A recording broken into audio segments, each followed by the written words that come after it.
Hello, I'm Gemma and this is Non-Fic Books, and today I have a review video for you, and that is Jane Robinson's Bluestockings, the remarkable story of the first women to fight for an education. And this was originally published in 2009 by Viking Books, but this edition was published in 2010 by Penguin and is 218 pages long. I reviewed one book by Jane Robinson before, and that was A Force to be Reckoned With, which is a history of the WI, and I will leave that link down below. Jane Robinson is a really interesting writer for non-fiction. She is a graduate from Somerville College in Oxford and tends to write about women's history, remarkable women who have been explorers, or then groups of women who have broken the mould in some way. Bluestockings is exactly that.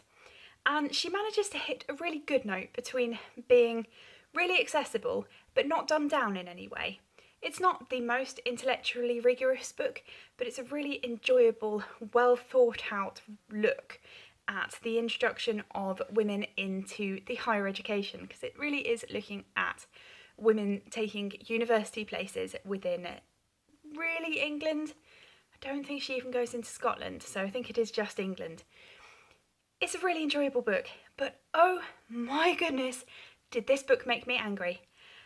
Oh, I don't think you can fail to be angry when you read a book like this, because some of the sheer gumph that came out when people were trying to stop women becoming university graduates, all sorts of things about becoming sexual degenerates, intimate parts shrivelling up so that you can't reproduce, you using a brain power-up so that you can't produce intelligent children, all sorts of things, starting to becoming a man because you were studying, or even just becoming hysterical because your poor little brains can't handle the pressure.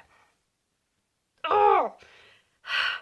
A very, very frustrating book in points because of this, and I think that's why a book like this is so important, because if you're from sort of a similar background to me and you live in a Western country, you probably, as a woman, have had very good opportunities for education, even if you haven't then gone on to a university education, and to see how much it was denied to women beforehand and how just totally useless and frivolous women were seen, and that there's no point educating women because all they're going to be is a housewife or a mother. Oh, it is amazing how recent it is in our history that this has changed, and how lucky we really are to be in the situation that we're currently in, and how important it is to keep pushing in those places that don't have this level of equality for the rights of women for education. It's a really fascinating book.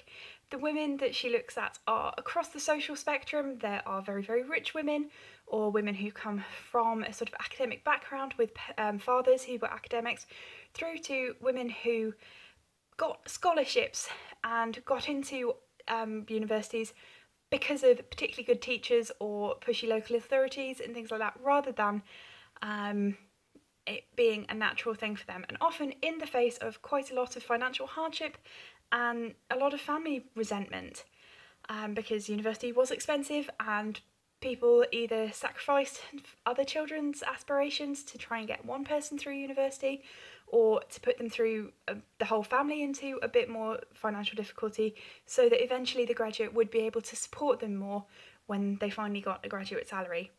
It's a really, really interesting book from that point of view, because the universities were really quite different across the board, and if you look at when places were even allowing graduates, even though they attended to graduate, Cambridge, I must say, the worst of all offenders, 1948 before women were allowed to get a degree from Cambridge. That's just mind-boggling. That's in my grandparents' generation. It's around the time my mum was born. It is just unbelievable. She'll hate me for saying that. It is just unbelievable that that was so recent. We like to think of things having come on so far in the Victorian age and things, but it really wasn't that long ago that women were having to fight for these issues, and how complicated a fight it was. The balance in, like every fight for suffrage at all, whether you have to react incredibly strongly and violently, or whether the best way is to toe the line as much as possible to prove arguments about hysteria and women's emotional and irrational sort of behaviour is just wrong, and show by sheer hard work and just sticking to it that you can do it same or better than the men. And I think it's really interesting the way she looked at both sort of approaches, and that most women who did attend these universities did stick to the very, very rigorous rules that demanded how you behaved in public, that you had to wear certain things, that you had to have calling cards to visit even your principal at points, and that you certainly weren't in any company or even talking to a male graduate, sometimes throughout the entirety of your degree.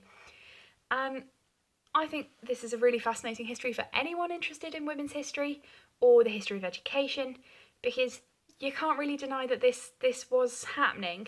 And even if you're not particularly interested in women's history but are interested in education, I think it's a really good sort of starter look at the different experiences of women who began to get into university in the earlier part of the 20th century.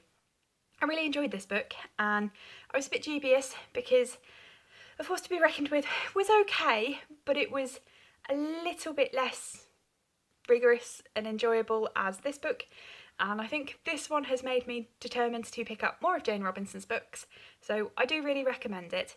If you're an expert in this field, this isn't going to add anything whatsoever to you, but it's a really enjoyable book and a really, really good starting point if you are interested in the fight for women's education.